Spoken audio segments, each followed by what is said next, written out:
Hello Year 5, it's Mrs Latcham here. I happen to have at home, because it belongs to my son, a copy of one of the Year 5 Book Above Pay Grade texts. So I'm going to read it to you. This is a book that I read when I was doing teacher training and I really loved it. So I'm pleased to be introducing you to it. It's called Skellig by an author called David Almond. The critics say simply brilliant. Other critics have said it's gripping, beautiful and brilliantly written. Everyone is raving about this unforgettable book. The Guardian critic says, touched with a visionary intensity. And Michael Morpurgo, another great writer, says David Almond is a very special writer. So, as you read, I'd like you to have a think about some Vipers questions. So you know how this works. This is normally the sort of text that we would read after doing the afternoon register, and here are the questions. So as we read, have a think.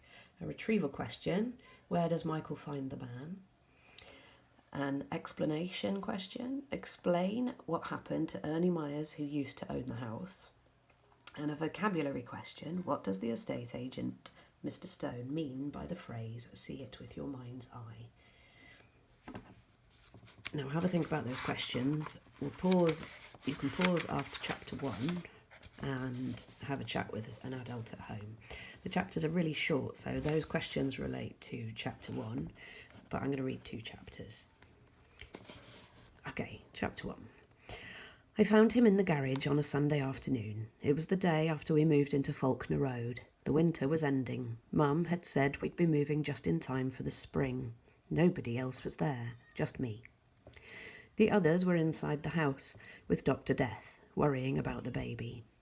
He was lying there in the darkness behind the tea chests, in the dust and dirt.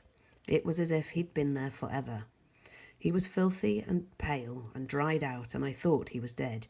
I couldn't have been more wrong. I'd soon begin to see the truth about him, that there'd never been another creature like him in the world. We called it the garage because that's what the estate agent Mr. Stone called it. It was more like a demolition site or a rubbish dump, or like one of those ancient warehouses they keep pulling down at the quay. Stone led us down the garden, tugged the door open and shone his little torch into the gloom. We shoved our heads in at the doorway with him. You have to see it with your mind's eye, he said. See it cleaned with new doors and the roof repaired. See it as a wonderful 2-car garage. He looked at me with a stupid grin on his face. Or something for you, lad. A hideaway for you and your mates. What about that, eh? I looked away.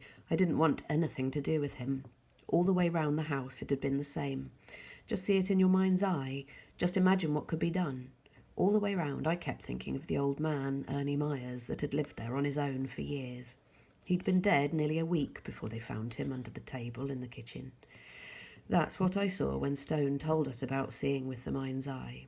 He even said it when we got to the dining room, and there was an old cracked toilet sitting there in the corner behind a plywood screen. I just wanted him to shut up, but he whispered that towards the end Ernie couldn't manage the stairs. His bed was brought in here and a toilet was put in, so everything was easy for him. Stone looked at me like he didn't think I should know about such things. I wanted to get out, to get back to our old house again, but Mum and Dad took it all in. They went on like it was going to be some big adventure. They bought the house. They started cleaning it and scrubbing it and painting it. Then the baby came too early, and here we were. Okay, pause there. Have a think about the questions. So where does Michael find the man? Can you explain what happened to Ernie Myers, who used to own the house? And what does the estate agent Mr. Stone mean by the phrase, see it with your mind's eye? Press pause. Okay, now you've unpaused and had a chat about those questions. Let's read chapter 2. No Vipers questions for this one. I nearly got into the garage that Sunday morning. I took my own torch and shone it in. The outside doors to the back lane must have fallen off years ago, and there were dozens of massive planks nailed across the entrance. The timbers holding the roof were rotten and the roof was sagging in. The bits of the floor you could see between the rubbish were full of cracks and holes. The people that took the rubbish out of the house were supposed to take it out of the garage as well, but they took one look at the place and said they wouldn't go in, even for danger money. There were old chests of drawers and broken wash basins and bags of cement, ancient doors leaning against the walls, deck chairs with the cloth seats rotted away. Great rolls of rope and cable hung from nails. Heaps of water pipes and great boxes of rusty nails were scattered on the floor. Everything was covered in dust and spiders' webs. There was mortar that had fallen from the walls. There was a little window in one of the walls, but it was filthy, and there were rolls of cracked lino standing in front of it. The place stank of rot and dust. Even the bricks were crumbling like they couldn't bear the weight any more. It was like the whole thing was sick of itself and would collapse in a heap and have to get bulldozed away. I heard something scratching in one of the corners and something scuttling about. Then it all stopped, and it was just dead quiet in there. I stood, daring myself to go in. I was just going to slip inside when I heard Mum shouting at me. "Michael, what you doing?" She was at the back door. "Didn't we tell you to wait till we were sure it was safe?" I stepped back and looked at her. "Well, didn't we?" She shouted. "Yes," I said. "So keep out, all right?" I shoved the door and it lurched half shut on its single hinge. "All right," she yelled. "All right," I said. "Yes, all right, all right." "Do you not think we've got more to worry about than stupid you getting crushed in a stupid garage?" "Yes." "You just keep going out then, right?" "Sorry. You just keep out then, right?" Right.